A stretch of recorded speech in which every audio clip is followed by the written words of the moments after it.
Hello and welcome in. Please do not leave your luggage unattended on the station.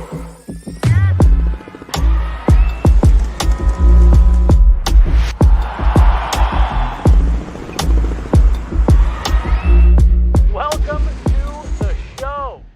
Hello, everybody. Liv Moods here from my home studio. Looks a little different. We've got some stuff happening at the Gorilla Sports studio today. So we're filming from home. We're going to talk all things NBA, all things Olympics. I am hopefully going to have a guest joining me actually from Paris. Mark Kiszla with the Denver Post has been out in Paris watching all things Olympics, watching some basketball out there, getting his eyes on some Nuggets players out there. Jamal Murray is a big conversation that I definitely want to talk about because if you guys have been watching Gorilla Sports Off Court, which is now our rebranded name for the show, it was Hoops Your Daddy. It's now Gorilla Sports Off Court. I'm very excited about this rebrand. But if you've been watching this show, you know I have stressed some pretty significant concern in Jamal Murray and what he is or is not going to bring to the Denver Nuggets this upcoming season. If you guys watched the postseason this year, I would honestly argue, maybe this is a hot take, maybe a lukewarm take, that those buzzer beaters against the Lakers saved Jamal Murray. If it weren't for those buzzer beaters that Jamal Murray had, we'd be talking about his postseason in a very, very different way. He was very inconsistent. Injury prone is a thing that he has always been since he's been with the Nuggets, unfortunately. But he was battling some injury in the postseason, did not have a super great performance compared to what we've seen. Obviously, Bubble Murray, you know that people talked about that a lot, but then we saw Championship Murray, and he basically solidified, no, it wasn't Bubble Murray. This is just who Jamal Murray is if and when he's healthy. However, he's not healthy all the time. And in this offseason, he really didn't get much of an offseason. You have to remember, the Nuggets season is around the corner. We will blink our eyes and it will be here. And Jamal Murray has been spending his summer playing basketball, which in normal years would be a great thing, but he is an injury-prone guy. He does battle injury a lot. And so it is difficult to have a lack of rest, a lack of rehab in this offseason for him. And I think I'd feel a little bit better about him not having an offseason if he was having a good off season playing basketball, but he's just simply not. He's really, really struggling. The same type of struggles I believe that we saw with Jamal Murray in the postseason, in the playoffs this year. Very inconsistent. The threes that he normally makes that are his shot, he's just not making right now. And so I would feel a lot better as a Nuggets fan if he weren't resting in the offseason, but at least was playing better than what I saw in the postseason. Because if you've been watching this show, if you've been following me, you know Jamal Murray to me, I don't care about the buzzer beaters. Yes, they were super sick. Yes, they were the reason that we won those games, but it wasn't enough for me. Jamal Murray was not, those buzzer beater moments were not enough for me to defend Jamal Murray blindly in this postseason because I just wasn't satisfied with his performance. I also know that the Denver Nuggets are starting to have some very serious conversations about paying Jamal Murray a lot of money. And so to me, the question is he a max contract type of player? At one point, you could absolutely make that argument. I'm not sure if we can anymore. We're seeing some serious, I think now we're getting to the concern that we have for Jamal Murray is not just isolated to a calf injury in the postseason or he's pacing himself in the Olympics for Team Canada because he doesn't want to hurt his body. I think that we are now throwing maybe too many excuses out there in regards to what we're seeing with Jamal right now. And it's getting a little concerning. It's getting actually very, very concerning. So all that to say, I'm hoping Mark will join. And if he doesn't, all good. We will be talking all things Jamal, previewing Serbia versus the USA. And I guess this is a question for the watchers and the listeners. When you are, and I think BK and I have actually broke this down and talked about this a lot between the two of us, but let's say Nikola Jokic is your favorite player. Also, I am wearing a Nikola Jokic Joker shirt because I just felt inspired today. But let's say you are a large Nikola Jokic fan, but you're from the USA. Well, who do you root for in this game? Honestly, to me, Jokic winning against the USA would be just solidification as to how phenomenal he is as a player and the impact that he has. And so much so, we can also talk about the impact that Nikola Jokic has. Not only is this man carrying teams on his back, he's now carrying countries on his back. And it seems he may be carrying Jamal on his back every time the two of them are on the floor together, because Jamal without Jokic is starting to become a very scary sight. So Jokic, the impact that he has, if he were to beat Team USA, he'd be doing it single-handedly, really. If you've been watching Serbia and you've been watching how those games unfold, unlike Team USA, Jokic, he doesn't have every starter next to him being an NBA player. And I do think the NBA is where the best basketball players in the world play. And we're seeing that with the way that Team USA has been dominating in the Olympics. So all that to say, yes, for Team USA, you root for them because, one, I'm from the USA, so that's my home country. So definitely root for them in that way, but also root for them because I love the NBA, and there's a lot of that whole team is NBA players. So you obviously are rooting for them in so many different ways. But with Nikola Jokic, it seems that Nikola Jokic has always been the type of player where no matter what he does, no matter what accomplishment he has, no matter what his stat line is, how many triple doubles he has, there's always a reason to not think he's as great as he thinks. Not for me, not for Nuggets fans or people that truly get to watch Nikola Jokic all the time. But there are a lot of basketball watchers who just have a really hard time giving Nikola Jokic his flowers. It's something that they struggle with. They don't like to do it. It's like nails on a chalkboard to them to be able to give Nikola Jokic the praise that he deserves. So that's definitely a very difficult thing.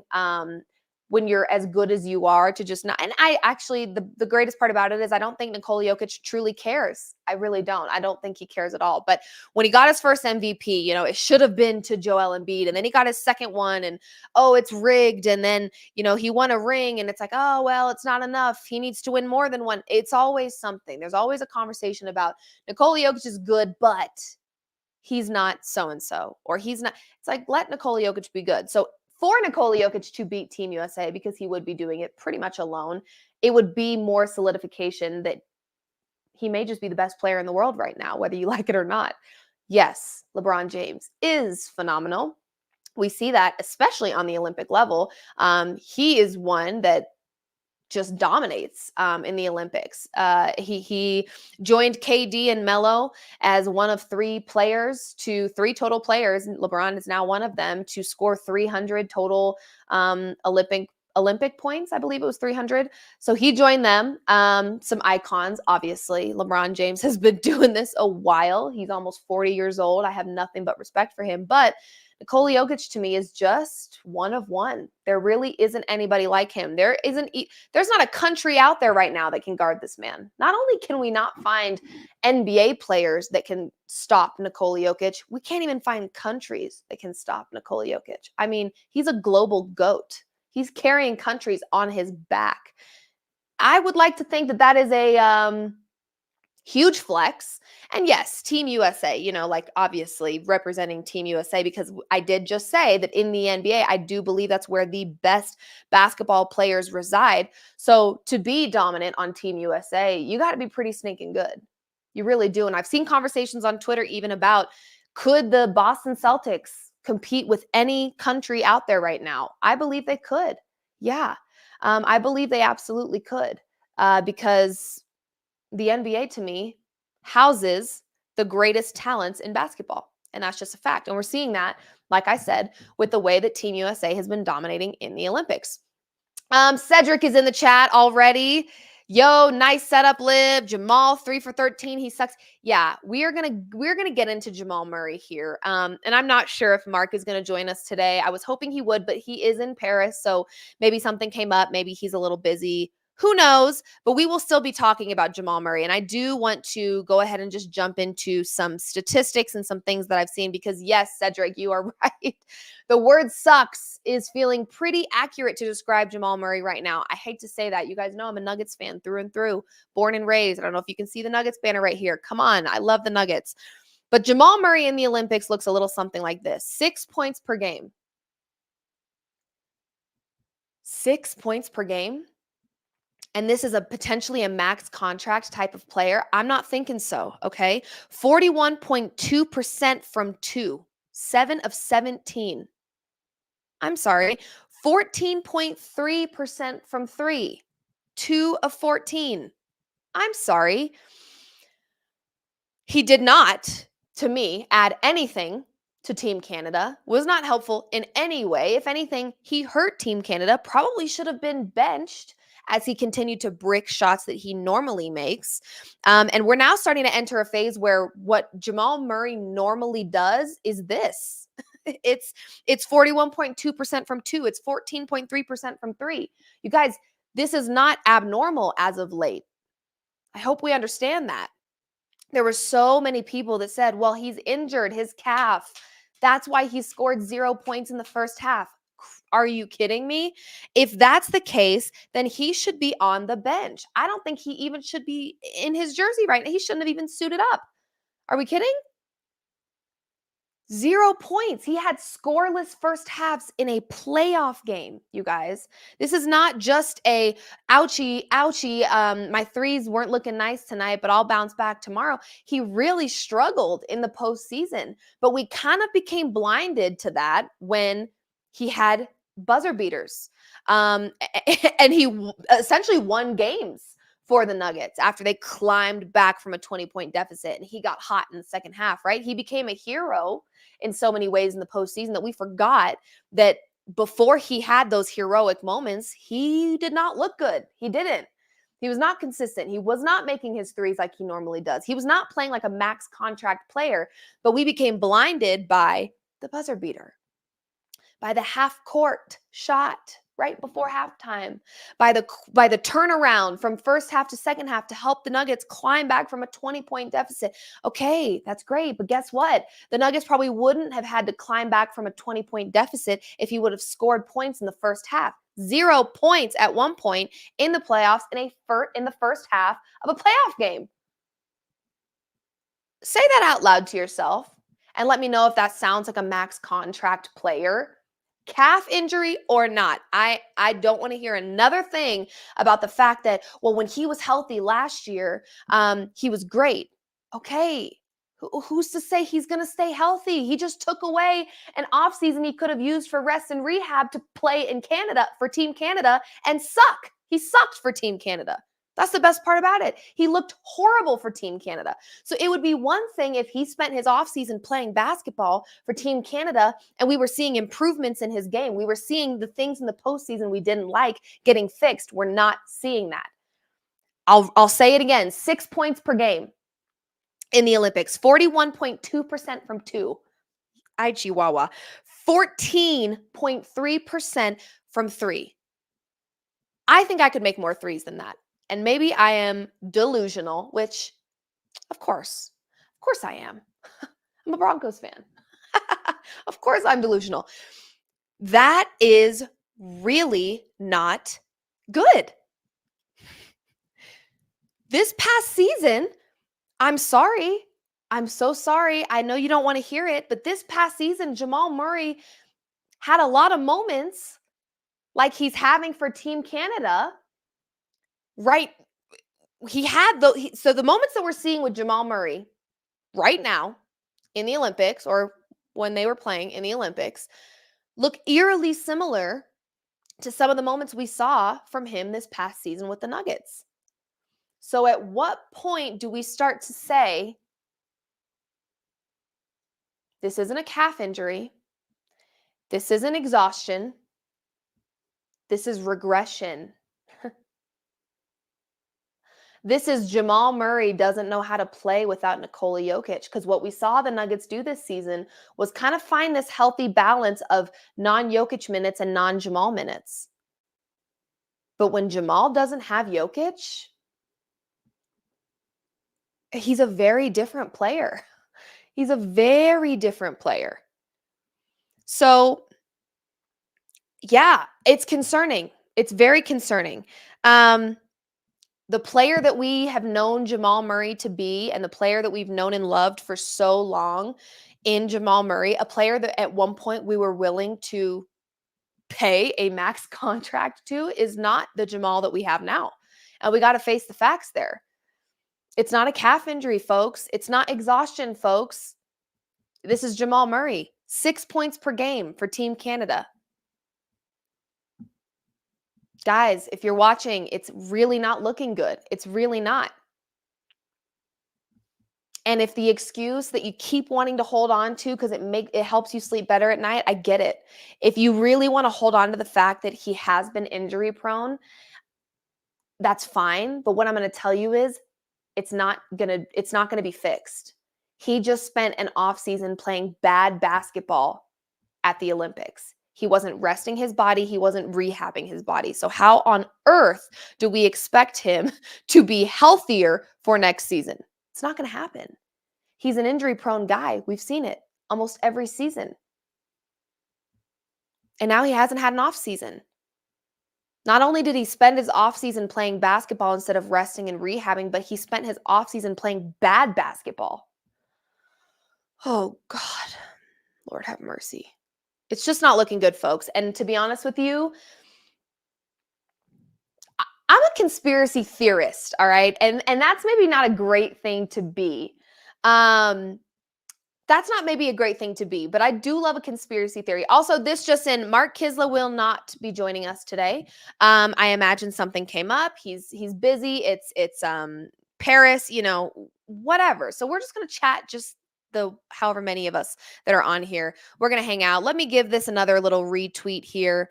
And we'll get some more people on here. But nonetheless, okay, I'm a conspiracy theorist, so let's just play a conspiracy game here really quick, okay? And I'd love for you guys to get in the comments and let me know just how accurate this could be. I don't know. So we've heard from KCP in the offseason, right? KCP, after being traded, got on a podcast, kind of insinuated that the starting five was not on the same page this year, right? When it came to fighting for the number one seed. I think there were some, and he called those, he used the word wiser. The wiser folks said, hey, let's not push our bodies too hard. Number one seed, not a huge deal. Then you had other starters that said, no, we need to go for it. Screw that. We got to go for it. Okay, so sounds like our starting five was maybe not on the same page, right? Okay, happens. You're not always going to be on the same page with your teammates. It happens. Then we have whispers during the free agency period and the offseason that Nikola Jokic, who doesn't really seem to always care, I'm going to use the word care because I believe he cares a lot, but he kind of has that energy about him where he's pretty much like, he plays ball, he goes home to his family, he loves his horses, he's a little on the off court side, it feels like he's a little hands off, which is fine. I actually love that. But then we're hearing in the offseason rumblings about, hello, Tyler. Thank you for joining the show. I'd love to hear your guys' feedback in the comment section as we dive into this conspiracy theory. Okay, here we go. So KCP, starting five, not on the same page. Got it. Jokic now, who seems very hands-off and doesn't seem like he cares all that much all the time, is going to the front office. Going to the front office about what? Well, Russell Westbrook. What position does Russell Westbrook play? Point guard. Who else plays point guard? Jamal Murray. Jamal Murray didn't have a great season. Jamal Murray's still not having a good offseason. Jamal Murray's injury prone. I'm just saying, don't shoot the conspiracy theorist messenger here, but I'm just saying maybe, Russell Westbrook's going to serve a much larger purpose than we realize. Maybe we're going to see more non-Jamal minutes this season than we've ever seen before. And maybe, just maybe, there's a reason that Nikola Jokic said, I want that guy. When have we heard about Nikola Jokic going to the front office? Come on, we haven't. Until now, until a really poopy postseason by Jamal Murray and injuries and continued poopy performances from him in the offseason. And now all of a sudden, Nikola Jokic in the front office requesting a point guard during free agency. Huh? What? I'm just saying. Okay, so I am a rumor starter. And I don't mean to be. This is not me starting a rumor. But it's something to think about. It is something to think about. It makes you wonder where and yes, obviously they lost Reggie Jackson, so there had to have been, we know that the backup point guard situation was a messy one. the moment we lost Reggie, even though Reggie gave all of us a heart attack every time he had the ball, he still did what he needed to do as a backup point guard for Jamal Murray. Also, we know Jamal Murray, very injury prone. So you've got to have some backup point guards behind him that you can trust at some chunk of your season, because at some chunk of your season, they're going to be getting minutes. Yes, I agree with that. Yes, I do agree with that. I think Russ is a player that you could slot into Jamal Murray's position a little more seamlessly than Reggie. I think when you put Reggie in there, we saw a lot of backtracking, and then you had to put the starters right back in, tire their bodies out 10 times more, because now they've got to climb back up from a deficit because our bench couldn't keep the score. So Russell Westbrook, to me, will absolutely solve that problem. Again, it just makes you wonder, what will Jamal Murray's role look like this upcoming season? Because if Coach Malone is smart, you don't keep playing a guy that can't make a basket. 41% from 2, y'all. 14% from 3. And we just lost KCP, 3-and-D guy, okay? So we got to be making 3-point shots like yesterday, ASAP. And now one of our best 3-point shooters is shooting bricks. Looks like he's shooting with his eyes closed. You can't keep playing a guy that's not making baskets. So yeah, it's concerning. It's really effing concerning. And we got to stop pretending like it's not, because it is. What we're seeing from Jamal Murray is scary hours. Yeah, Cedric, KCP, and Bruce Brown, we lost them, and whatever version of Jamal we have now is just not enough. It's really not enough. It's actually scary, the turn that he has made and the downhill regression that we're seeing from him right now. It's a little alarming. It's a little scary. So we're going to remain as positive as we can, okay? We're going to remain as positive as we can and hope that in these very short weeks that he has left of his off season, that he gets his body right and he figures out whatever mental block is going on right now, because we are just, the Jamal that we've got right now is just not a Jamal that I even knew existed, but it is getting concerning. He's playing like Kyrie did right before we traded him, just looking like a role player out there. Yeah. I mean, Tyler, I said it earlier, I'm not sure if you were here, but he doesn't look like a max contract player. Simple. That is it. That's the easiest way for me to put this. Jamal Murray is not playing like a max contract player. So what do we do with that max contract? Because it shouldn't go to him right now. I can tell you that. Scary hours. On a brighter note, Team USA versus Serbia. This feels like one of those games. It is tomorrow, 1 p.m. Mountain Time is when I'm going to be able to watch it. So if you're on the East Coast, I believe it's 3 p.m. Pacific, 12 p.m. But this game to me feels like a win-win no matter what, right? If Serbia were to take down Team USA, listen, I'm Team USA over here. But if Nikola Jokic himself were to take down Team USA tomorrow, I wouldn't lose sleep. Makes it worse with the new CBA because max contracts can't just be given out to anyone. It's true. Tyler, it's true. And it's scary out here. It is really scary.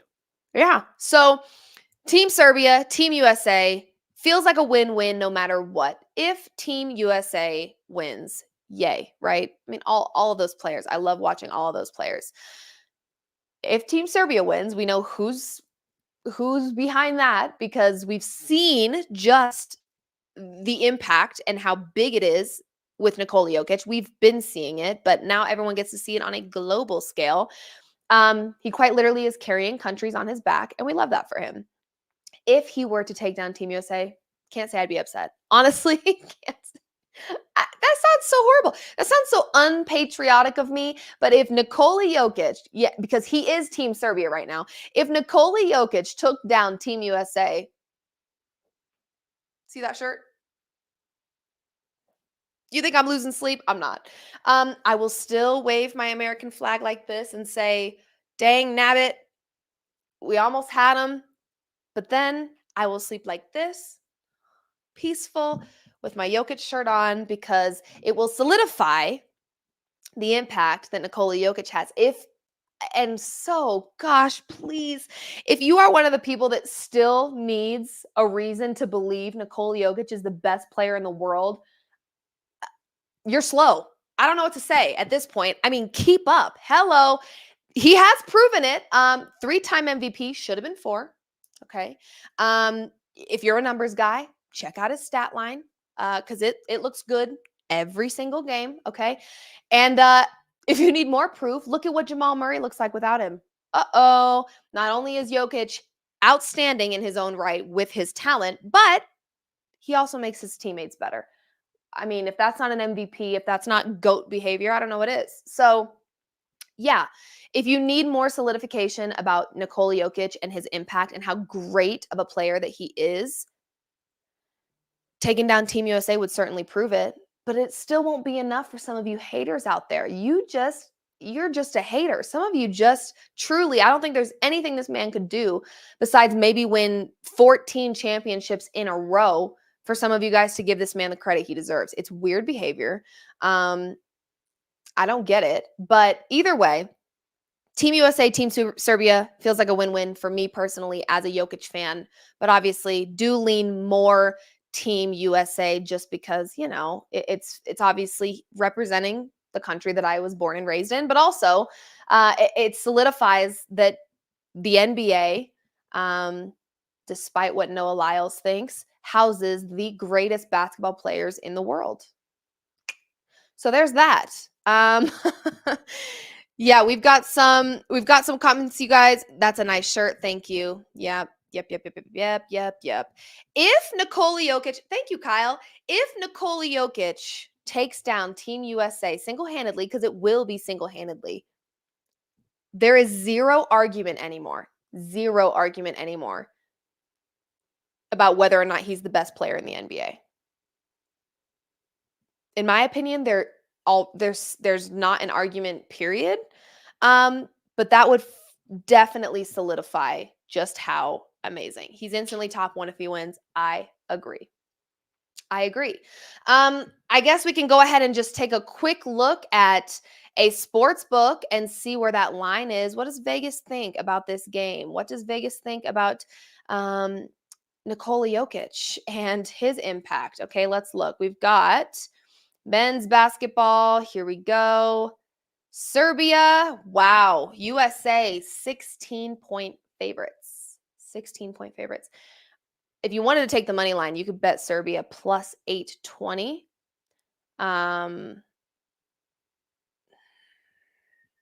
Yeah. I don't know. I lean taking at least Serbia to cover a 16-point spread. That feels like a lot of points, but we also know that this Team USA, I mean, they've been dominating. They have just been dominating. And at the end of the day, as great as Nikola Jokic is, he can't do it all himself. I mean, actually, maybe he can. And if he does, I'm telling you, I will have to pop champagne if Nikola Jokic by himself beats Team USA. Because I just know so many Jokic haters out there that are Jokic haters for no reason other than maybe envy or jealousy. I don't know. It's weird, though, that grown men don't like him the way that they do. It's just actually weird. But I would be popping a champagne bottle just to be like a ha-ha, na-na-na, boo-boo to the people that just refuse to give Jokic the credit he deserves. So would love that for him. The bets on the USA women's basketball team. Yeah, let's check that out. That was actually on the next page over. 1 second. Women's Olympic basketball 2024. They are playing Nigeria, and Team USA for the women's side is a 27.5-point favorite. They're also dominant. Yeah, wow. Wow. It's a lot. It's a lot of points. It's a lot of points there. Okay. Love that. You could take Kelsey Plum to have 2 +3s in that game at +155. Might sprinkle that. Appreciate you guys so much for being here. So sorry that our guest was unable to make it. I didn't know if he was going to be here. Well, we had talked this morning, but obviously being in Paris, the time difference makes things a little bit complicated. So appreciate you guys for being here.